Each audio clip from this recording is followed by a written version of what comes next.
Hi friends, thank you for taking time out of your week to spend a little with me. I appreciate you. This week we're taking a look at a case suggested to us by Michael, so thank you in advance.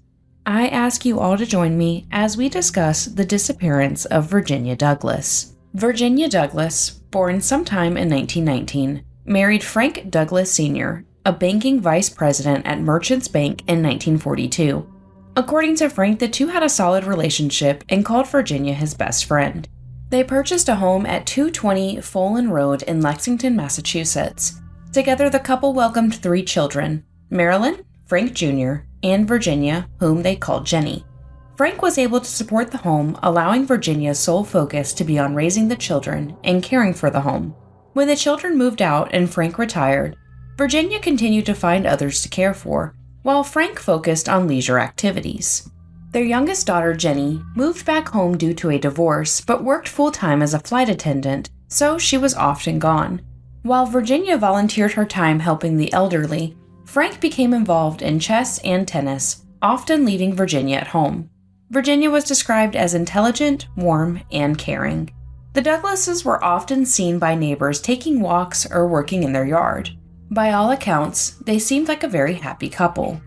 On September 2, 1988, Frank proposed an impromptu trip to Bar Harbor, Maine for Labor Day weekend. He asked her to pack quickly, and the Douglases entered their 1987 dark blue Oldsmobile Cutlass and departed their home at approximately 8:30 p.m. Bar Harbor is about a 4.5-hour drive from Lexington, but rather than drive through the night, Frank opted to stop in South Portland, where he rented a room at the Motor Inn for the evening. The couple got up the next day and had breakfast at a restaurant called Friendly's before continuing on to Bar Harbor. About 5:30 p.m., Frank pulled off of Route 1 in Belfast, Maine, and parked in front of a Rennie's department store located at 1 Belmont Avenue. Virginia needed to use the restroom. Virginia planned to be no more than a few minutes, leaving her pocketbook on the front seat before walking up the steps and entering the department store. Frank watched her walk in while he stayed behind in the car, awaiting her return. But as 5 minutes turned to 15, Frank started to grow worried. He decided to go into the store to purchase some paper cups and take a look around for Virginia. Frank left a note on the steering wheel which read, "Use the hideaway key. I've gone to get some stuff in the big store." But as Frank weaved in and out of the aisles, he realized his wife was nowhere to be found. He asked several employees if they'd seen Virginia, showing her driver's license picture. The picture displayed an elderly woman with short gray hair. He described her as being petite, dressed in a light blue blouse and a matching skirt. But for the Rennie's employees, they couldn't be sure they'd seen her. After another 15 minutes passed and no signs of Virginia, Frank decided he needed to call 911. Police arrived where they first made contact with Frank. Frank explained he and his wife were best friends, and there was no reason why she wouldn't have come back. He described Virginia as being fit and possessed a keen sense of direction. She was in good health and never had moments of disorientation that would prompt her to wander. Police wondered why Frank wouldn't have stopped at the McDonald's right down the road, since it would have been easier and convenient. However, Frank claimed Virginia preferred department stores for their road trip stops. Police also reached out to the employees and the manager of Rennie's, Linda Buttery. Linda stated she was pretty sure she had seen Virginia, but couldn't place exactly in the store where she'd been. Whereas another employee who was mowing the grass claimed he saw a woman fitting her description walking west on Route 3 towards Augusta. But no one in the shopping center could definitively say they saw Virginia in the store. Police also didn't put much weight into the potential sightings since Virginia was hard to identify. According to authorities, she had a very common appearance, so some of these witness sightings could have easily been another 69-year-old woman. During the interview of another Rennie employee, the associate stated Frank came into the store but to purchase items for his wife, specifically undergarments. He asked this employee what size she wore because she resembled his wife's body type. She assisted him, and during checkout, Frank made the comment he'd hoped the purchase would be a good omen for his wife's return. He came back to the store minutes later and purchased more undergarments.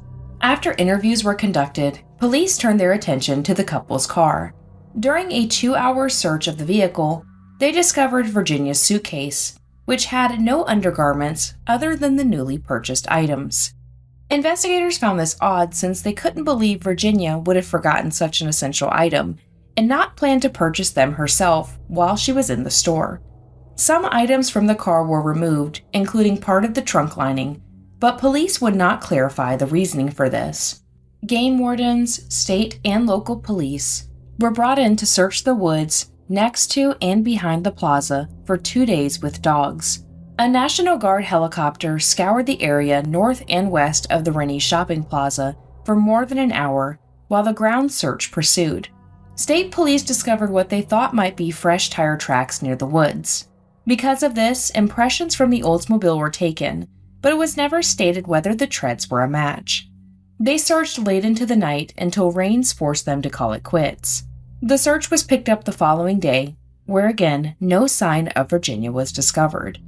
Police departments up and down the coast were notified of the missing woman, but neither the local offices nor those nearby developed leads.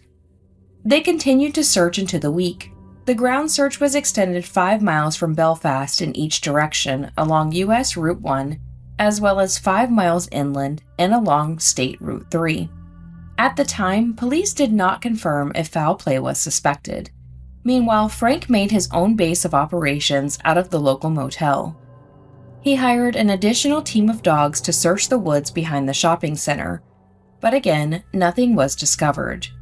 Days into her disappearance, Frank phoned his son Frank Jr. Frank Jr. flew in from Florida to assist his father in the search. The two Franks distributed flyers and continued to search her last known location. They spoke to locals and called hospitals and local shelters, but everything was a dead end. The Oldsmobile was left parked in the parking lot with a note in case Virginia returned to the area. They held a vigil in the parking lot of Rennie's, hoping for her safe return. Frank also called his brother who lived in Casco, Maine. His brother was the only person the couple knew in Maine, but he also had not heard from Virginia. Frank took the story to the local news, where a deeper picture of the Douglases was revealed. A week after Virginia's disappearance, Frank gave an interview to the Boston Globe where he revealed his true intentions for the impromptu trip. The day before Virginia disappeared, she and Frank had a huge argument over a locked door. According to Frank, last Thursday, his wife was watering the grass at their home in Massachusetts when he went inside of the home to go to the bathroom. Frank inadvertently locked the screen door behind him. Within seconds, Virginia was at the door, very upset. Frank claimed this happened several times before, and he assured his wife it wasn't on purpose, but she pressured him, stating he always did this. But by the evening, the Douglases made up and decided to spend the weekend in Bar Harbor. Frank stated the couple had several such arguments over the years, but he didn't think she walked away from the shopping center out of anger. "I don't think this would have triggered her," said Frank. "She has emotional swings that are very abrupt. It doesn't take her but a few moments to go from being happy to being depressed, but within 15 minutes, she'll be in good spirits again. When she got out of the car, she was feeling happy," he added. "She said something pleasant, and I haven't seen her since." During this same conversation, Frank acknowledged that nearly 25 years ago, Virginia did leave their home without telling anyone. "My wife got angry and went to New York and stayed at the YWCA and came back a few days later. I don't know what prompted her." Frank explained his wife had been periodically depressed for several years, and that her bouts of depression had gotten worse in recent months. Despite these factors, Frank still didn't believe his wife left on her own. "I just don't think she walked off. We were in her car, she had no pocketbook, and she left behind her medication for her eyes, which she needed multiple times a day. I don't think she'd just leave." While Frank was focused on the media, police continued to retrace their steps. The hotel where Frank stopped on Thursday evening was revisited. The hotel employee did confirm Frank checked in at 11 p.m. the night before the disappearance, but they did not see him with Virginia. The clerk explained he checked in and out of the room by himself. They weren't even aware someone was traveling with him. The restaurant, Friendly's, that the couple ate at the following day was also investigated. The employees at Friendly's recalled seeing Frank, and they thought they saw him with a woman, but couldn't be sure. No one interviewed during the investigation could definitively state Virginia was with Frank.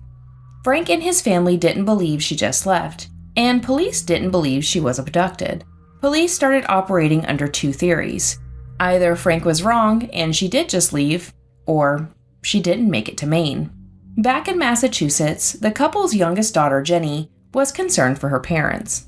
For starters, when her mother knew she was arriving home from a flight, Virginia made it a point to be at the home to welcome her daughter.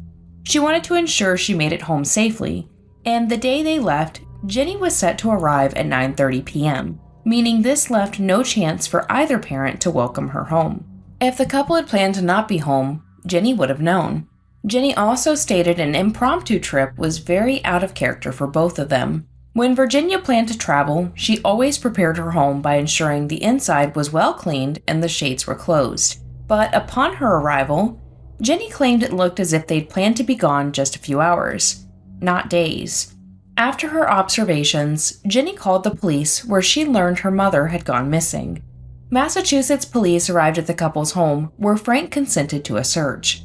During the search of the home, investigators discovered a blood-stained section of the carpet that matched Virginia's blood type. In addition to this, clumps of her hair was discovered either in the door jamb or on the back porch steps. Reports about this detail vary. Again, several items were removed, but nothing in particular was noted. Jenny contacted her older sister Marilyn and explained their mother was missing. Marilyn had been estranged from her father since the early 80s, but for some reason, he chose not to contact Jenny. After the discovery, Jenny moved out of her parents' home into Marilyn's and also cut ties with her father. From the beginning, Marilyn has always suspected foul play in her mother's disappearance. 6 weeks after Virginia's disappearance, Frank returned home to Lexington and called off his involvement in the search.